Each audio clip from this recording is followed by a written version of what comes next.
5 divided by 5 equals 1, and 5 divided by 5 equals 1, and 1 divided by 1 equals 1. But this answer is wrong because the order of operation, which is called PEMDAS rule.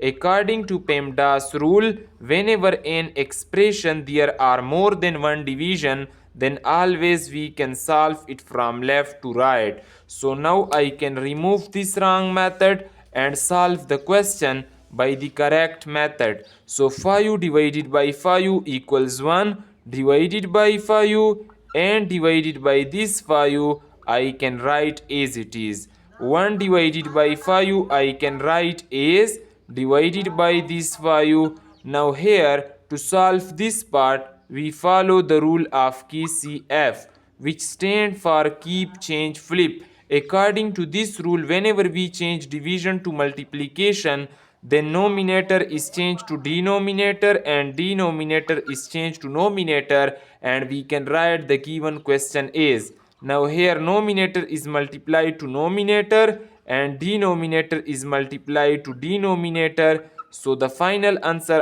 of this math question is just 1 over 25. Tell me in the comment section that what is your answer of this math question.